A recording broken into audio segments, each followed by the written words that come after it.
Армысыздар, құрметті көрермендер. Лекториум 2021 жобасы өз жұмысын жалғастыруда. Бүгінгі кездесуіміздің қадірлі қонағы Түпқараған аудандық ардагерлер ұйымының төрағасы Сүйубаев Қуаныш Жұмабекұлы. Аға, жобамызға қош келдіңіз. Ақыл ағадан демекші, өзіңізде ел ағаларының ақылын тыңдап, өмір жолын үлкейтуден жастар еш тайынбаған.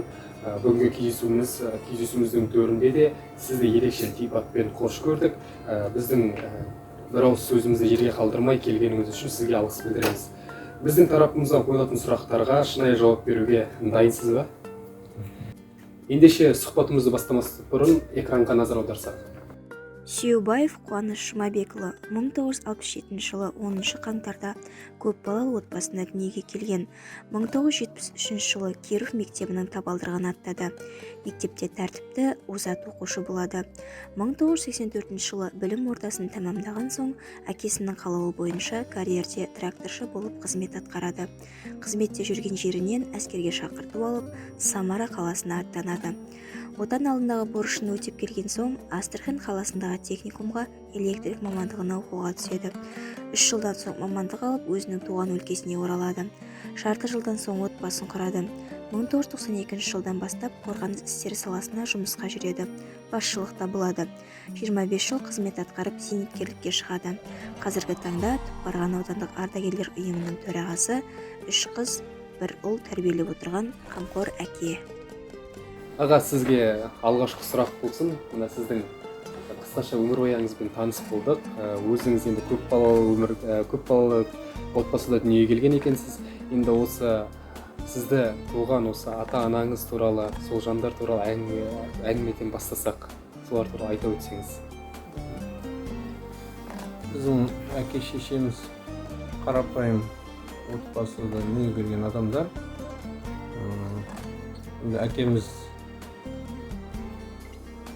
Әкесі соғысқа кетіп, 4 жасында жетім қалған, інісі екеуі. Сол қиындықтарды көріп өскен адамдар бері келе өсіп өніп, өзінің еңбегімен қызмет жасап еңбек етті. Әке-шешемізден 11 баламыз. Соның енді 2 ініміз қайтты, қалғандары бар. Енді әкеміз осы ең бірінші мына Қорчевшен қаласындағы редакцияда жұмыс жасады, азғантай жұмысшы болып. Одан бастап сосын көлік айдады, жүргізуші болды. Одан кейін біздің карьерде қызмет жасады. Ол жерде комбайн айдады. Одан механик болды. Горный мастер дейді, таулық мастер болып қызмет істеді. Одан кадрдың бөлімінің басшысы, кадр бөлімінде басшы болып істеді. Сондай, сосын шешеміз енді көбіне енді болса біздің бала күтімінде болды. Енді 11 бала үйде.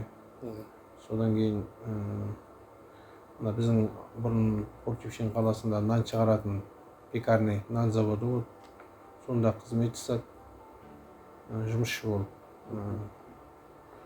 Оларда енді бұрын Долғи деген жерде, одан Қарағанда тұрған, одан бері қарай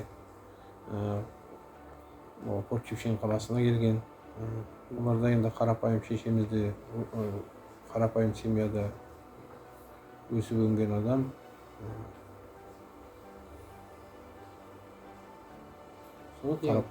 Жақсы, рахмет. Келесі сұраққа көшетін болсақ, сіз қорғаныс істері жөніндегі бөлімде талай жыл қажырлы еңбек атқардыңыз. Сол еңбек жолыңызда сізге қандай қиындықтар тап болдыңыз? Айта өтсеңіз, қызықты жайттар болса. Қиындықтар болғанда біз жұмысқа әскерге келген кезіміз осы тәуелсіздік алатын жылдарымызбен тұстас болды. Мен 91 жылы осы әскери комиссариат, сол кезде соған жұмысқа қызметке келдім. Сол кезде уже совет үкіметі, бұрынғы кеңес үкіметі тарап жатты. Одан кейін біздің мына тәуелсіздік алып, тәуелсіздік еліміз жаңа аяқтан тұрып бастаған кездер. Енді сол кезде бұрынғыдай қазіргідей енді мынандай жылу деген болмады. Қиын кездер болды. Бұрын деген Қазақстанның өзінің армиясы болмаған, оның заңдары бұрын болмаған, заңдылықтары, басшылыққа алатын құжаттар болмады. Сосын жерінде бұрынғы кадрлардың барлығы басқа жаққа ауысып, өздерінің елдеріне кетіп жатты. Сондай көп қиындықтар болды ғой. Сол әсіресе біздің енді ауданымыздағы қиындықтар осы жылу, су, тағы не осы күнделікті өмірге керекті мекемедегі қиындықтардың барлығы соның бастан өтті енді. Сосын енді көлік сірә бұл кезде жоқ. Ол кезде жаңа бензин көлікке, тағы басқа бәрі жоқ болды ғой. Даже қағаз жазатын қағаздар деген біз берде шықты. Біз қағаз жоқ, неге бізде Марқып деген мекеме болды. Соның килкі деген этикеткісі болды, консервге жабыстыратын. Даже біз соның артына жазып жүрдік, қағаз таба алмай, солардан сұрап алып. Ол мекеме жабылып жатты. Сосын ана нелердің қағаздың бәрі бос қалды, солар біз пайдаландық. Артынан енді жайлап келіп нетті ғой. Бас жағында осы 2000 жылға дейін көп қиындықтар болды енді. Соның бәріне шыдап, мысалы Ақтауға мына әскерге кетіп батқан балдарды апару үшін көлік керек. Яғни болса әскерге кететін балдарды шақыру үшін оларға қазіргідей шақыратын жаңағыдай не көлікпен шақыра алмайсың, не көлігің жоқ, не болмаса жаңағыдай телефоның жоқ. Соның барлығын жаяу әрбір үйді аралап жүріп, жаңа шақыру қағазын таратып, ол үйіне барғанда ол балдарда үйінде болмайды. Оны қайттан өлеге қайттан барасың. Ол бір бала емес, ұрғанда 50-60 бала бар. Соның үйіне деген сонда бәріне қайта шақырумен қазіргідей. Қазір жағдайда жақсы ғой. WhatsApp-қа жазып жібересің десің. Қазір бар бәрі әлеуметтік желі сотқа шыққан арқасында қазір барлығымыз шаруаның бәрі реттеліп жатыр. Енді сіз тағы да бозбала шағыңызға қайттан оралатын болсақ, отан алдыңыздағы борышыңызды өтеп, кейіннен соң мамандық таңдаған екенсіз. Сол кезде әскери өмір туралы айтып өтсеңіз. Енді ол кезде мен Астраханда техникум, ол кезде техникум деп аталады. Сол бітіріп келгеннен кейін, жаңағы 91 жылы жазында осы біздің мына ол кезде әскери комиссариат, сол кезде сол жердің сол кездегі әскери комиссары, сосын жаңағы орынбасары үйге келіп, қайта үйге келіп, сол шақырып қоймайды. Менің бітіріп келген мамандығым электрик, энергетик. Мен сол жаққа барам деп жұмысқа жүремін деп жүрмін, олар қоймай үйге қайта келеді. Бізде кадр жоқ, кадрдың барлығы деген қазір өзінің елдеріне кетіп жатыр. Мұнда жұмысқа сол шақырып, содан немен ақылдасып, отбасылармен, жаңағы әке-шешемізбен, апалармен ақылдасып, олар рұқсат берді. Ол кезде енді түсінік, мына әскерге барған адам 25 жылға кетеді, жан-жаққа жібереді, Қазақстанның басқа жақтарына кетіп қаласың, ауылда болмайсың деген түсініктер болды ғой. Оның бәрі енді мына біздің егемендік алғаннан кейін ол бұрынғы ненің барлығы қалды. Ол содан сондай неменен келдік енді, мына кадр жетіспеушілігінің несінен біз келдік. Рахмет. Келесі сұрақ сізге: қазіргі жалпы әскери өмірге көңіліңіз тола ма? Қазіргі әскери өмірге көңілім толады. Себебі қазір деген әскердегі мына жастар, сарбаздардың жататын казармалары кәдімгі үйде жабдықталған, бүкіл заттар бар. Қазір жылуы, суы барлығы үйге келген. Даже қазір әскери жатақханалар, басқа да казармалар барлығында да камералар орнатылған. Қазір мына сарбаздардың қолдарында жаңағы ұялы телефон бір-бірден. Демалыс сайын, жеті сайын үйлерімен, ата-анасымен ұялы телефонмен хабарласып тұрады. Бұрынғы кезде не, бұның бәрі болмаған. Қазір барлық мүмкіндік біздің сарбаздарға жасалған. Бір жыл қызметін әрқайын қиналмастан орындап келуіне мүмкіндік бар. Көңіл толады оны. Иә, рахмет. Келесі сұрақ болсын, сізге әке балаға 40 жыл азық болады дейді. Сіздің жадыңызда әкеңіздің қандай ақылы мәңгі сақталады? Енді әкеміздің ақылы көбіне мына өтірік айтпау. Ең бастысы өтірік айтпау. Сосын қолынан келсе адамға көмектесу. Үлкенге ізет, кішіге көмек. Ең бастысы осы өтірік айтпау. Иә, онда жақсы. Келесі сұрақ. Жалпы соңғы жылдары жастар арасында отан алдындағы борышын өтеуден бас тартып, әскери өмірден қашқақтайтын жастарымызда бар. Сол жастарға қандай кеңес айтар едіңіз сіз? Енді қоғам болғасын, жақсы жағда, жаман жағда болады ғой адамдардың. Енді кейбіреулері түсінігі әртүрлі болуы мүмкін. Бұрын біздің кезімізде әскерге бармаған адам деген бір жер кем адам деп сондай саналатын еді. Шамасы келсе әйтеуір ол кезде 2 жыл, соның өзінде де сол тармысып, сол 2 жылға әйтеуір бірдеңе алып барады, қалмайтын еді ауылда. Қазір енді мына заманның бас жағында осы егемендік алғаннан кейін бір қиын жағдайлар болды ғой, содан қалған түсінік әлі нетіп жатқан шығар. Бірақ енді қазір балалардың барам деген несі жақсы, өздерінің ынтасы жақсы енді бар. Бірақ енді әлі де балдарға айтатынымыз отанын қорғауға барған жақсы. Отан деген не? Отан деген отбасынан басталады дейді ғой енді. Отбасы деген не? Отбасы деген әрбір адамнан өзінің жинақталған өзінің отбасы мүшесі. Әр отбасыны қосқанда бір ауыл, бір аудан. Әр ауданды қосқанда өзі сөйтіп біздің отанымыз. Сондықтан отанды қорғау деген өзінің отбасын қорғау ар жағында.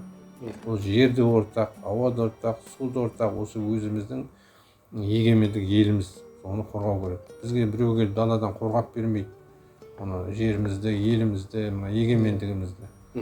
Қайда да енді өздер білесіздер, 18-ге жетпей, одан да бұрын аталарымыз, батырларымыз 15 жасынан бастап батыр болған, елін қорғаған. Сол сияқты біздің балдарымызда енді осы тәуелсіздік кезінде, тыныш кезде өзінің отан алдында борышын өтеген жақсы деп ойлаймын. Өтемеген жағдайда да қазір заң талаптарымен ол жауапкершілікке тартылады. Оның бәрі ертең өзінің болашағына, барлығына зиян деп ойлаймын. Әрине. Иә, рахмет сұрағыңызға, жауабыңызға.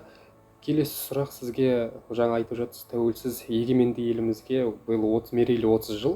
Осы тәуелсіз елдің ұландары жалпы қандай болу керек? Тәуелсіз елдің ұландары, жастарымыз енді ең бірінші білім ғой. Білімді болу керек. Қазір деген енді мына мектеп бітірген балдардың ішінен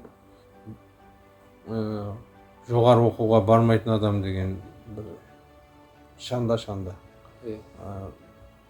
Где-то 90% оқуын бітіреді. Қазір жастарымыз бір емес 2 жоғары оқуын бітірген балдарымыз білімді. Жастарымыз ең бірінші білімді, сосын мына біздің патриот, отанына деген жаны ашу керек. Патриот болу керек. Жаңағы айтады ғой, тәрбиелі болу керек. Әл-Фараби атамыз айтпай ма? Тәрбиесіз алған білім өзіне де қоғамға да опат әкеледі деп. Егер тәрбиесі болмаса, отанға деген патриоттық несі болмаса, түсінігі, ол білімнен пайда жоқ. Ол білім ертең басқа елге, өзіне қоғамға зиян болуы мүмкін. Сондықтан білімді алмас бұрын бірінші тәрбиесі болу керек, тәрбиелі болу керек деген. Иә. Рахмет. Біздің келесі сұрағымыз, сіз әскери қызметші, талапшыл басшы болдыңыз, ал үйде, отбасында қандай екенсіз? Енді қызмет бөлек, әскери, сосын үйдегі отбасылық өмір бөлек қой. Көбіне біз енді үйде көп болмайсың ғой, таңертең кеткеннен кешке келесің, отбасына көбіне тәрбиелейтін осы анасы ғой. Енді балдардан жаңа біздің қалай әке шешеміз нені талап етті, нені көрсетті, үйретті, соны біз балдарымыздан өзімізде көрген тәрбиемізді сол балдарымызға мүмкіндігінше береміз. Жаңа айтқан ең бірінші өтірік айтпау, адамды алдамау, қолынан келсе көмектесу үлкен кішіге. Барлық әке шешемізден қандай тәрбие, осы үлкендерден қандай тәрбие алдық, ақсақалдардан, аналардан қандай тәрбие алдық, өзіміздің өскен ортамыздан қандай тәрбие алдық, соның барынша мүмкіндігінше соны балдарымызға бердік. Енді мен бойынша мен енді балдарға талабым қатты, енді қатты талап.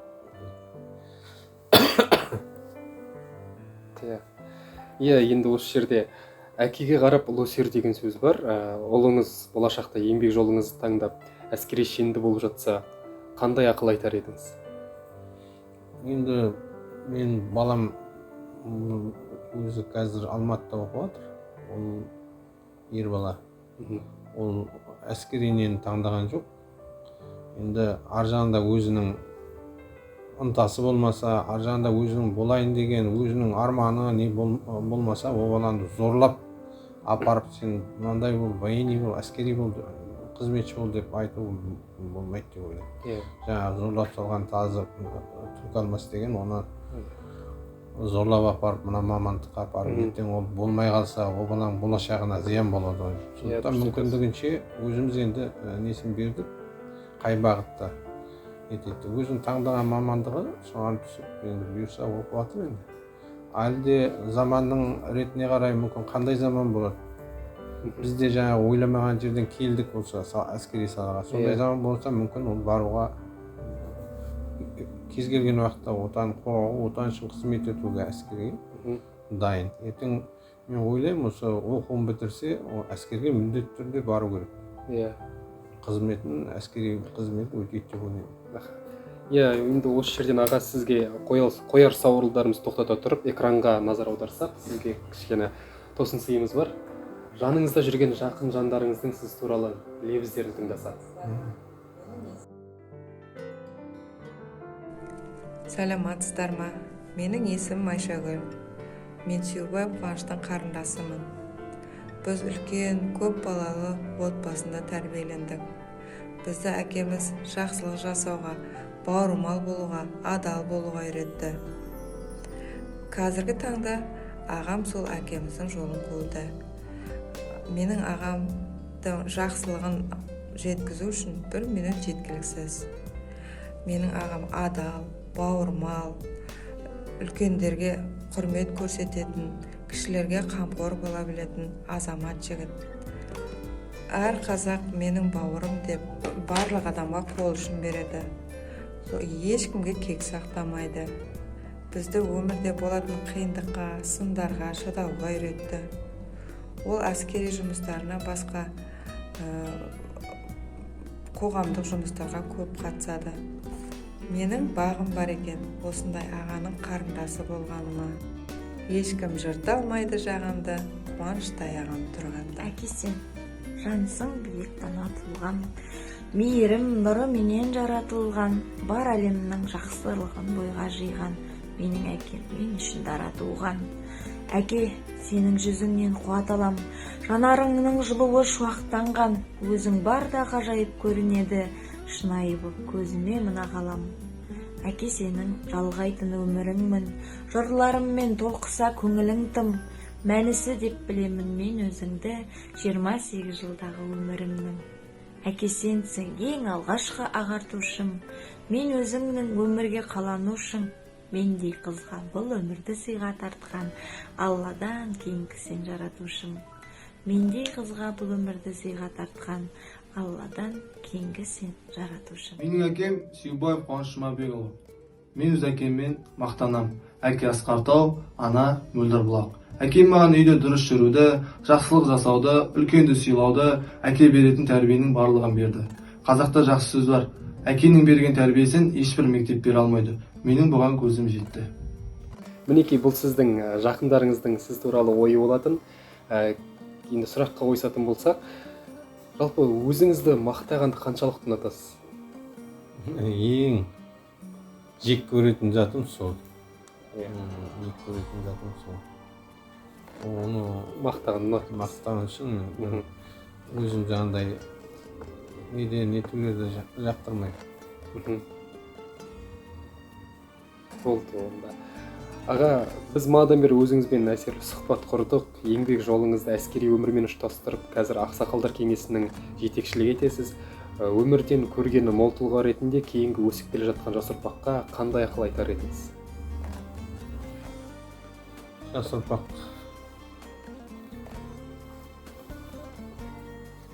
тәрбие, ең бірінші тәрбие. Қайда да тәрбие. Тағы да айтамын. Сосын оқыса білімді болса. Сосын денсаулық болса, шымыр болса. Егер білімі болып, тәрбие болғанмен денсаулығы болмаса, ол адамнан қоғамға пайда шамалы ғой енді.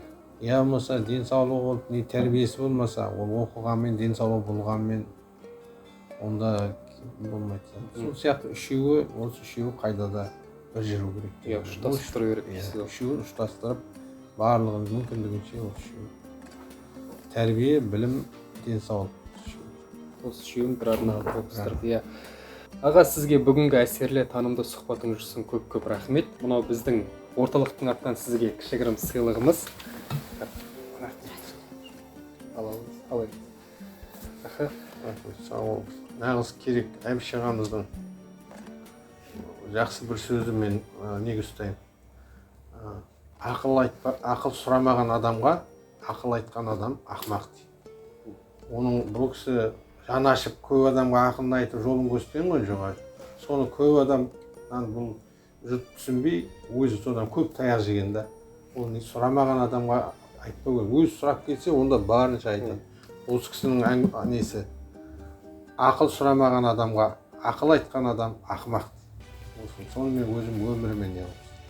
Құрметті көрермендер, осымен біздің лекториум жобасының кезекті саны аяқталды. Келесі көріскенше күн жақсы ағайын.